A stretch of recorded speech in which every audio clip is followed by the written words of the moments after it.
Olá. Uma mudança interessante na sociedade que vem acontecendo há algum tempo é que cada vez mais vem se mostrando perceptível ao olhar de todos o aumento da expectativa de vida da população humana, mesmo em áreas mais pobres como o Brasil. Isso significa que cada vez mais pessoas estão vivendo mais tempo.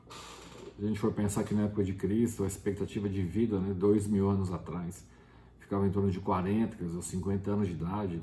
50 anos de idade, quem chegava a essa idade já tinha vivido muito.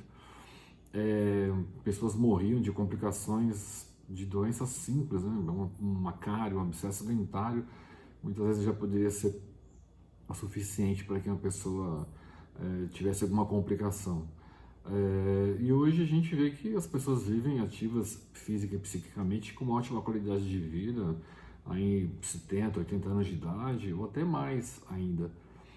Mas a nossa expectativa de vida hoje é em torno de 70, 80 anos de idade, né?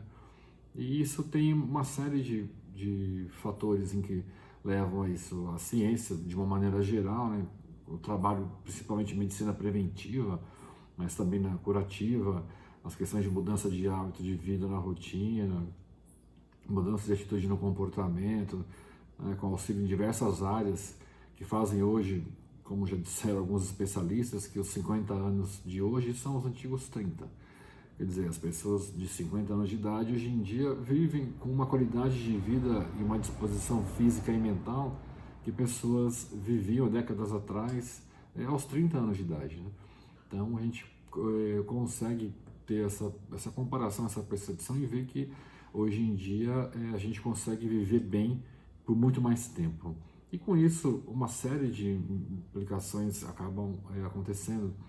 E uma delas que é o que leva a essa minha discussão aqui hoje é o quanto que essa melhora na qualidade de física emocional e física também está ligada com a sexualidade, com o exercício da sexualidade humana, com a prática sexual, né?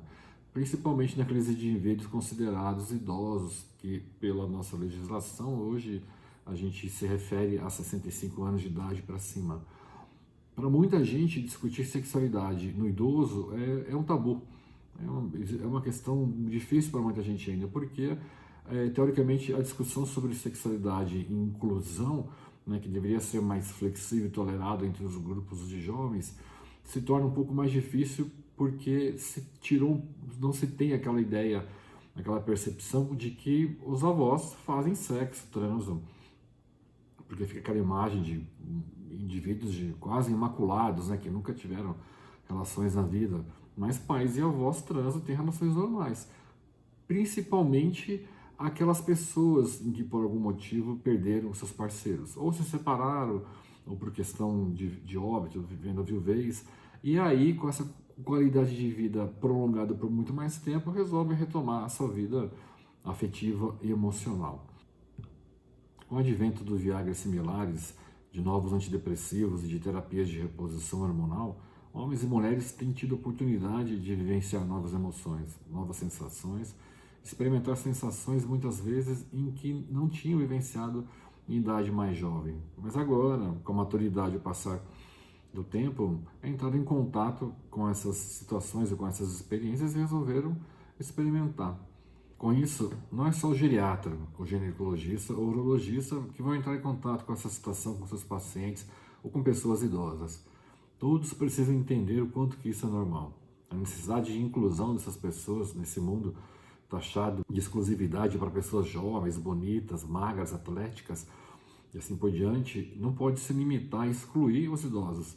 São pessoas em que tem toda uma história, que tem toda uma vida e que tem direito a vivenciar seus amores e a sua vida sexual. Entender, inclusive, para poder orientar também essas pessoas que, apesar, por exemplo, da mulher não poder engravidar mais, né, após a menopausa, o risco de contrair uma infecção sexualmente transmissível é muito alto. Já houve momentos em que a faixa que mais tinha contágio de HIV eram de pessoas nessa faixa de idade, principalmente mulheres, né? Mas tem o risco de outras doenças, doença inflamatória pélvica no geral.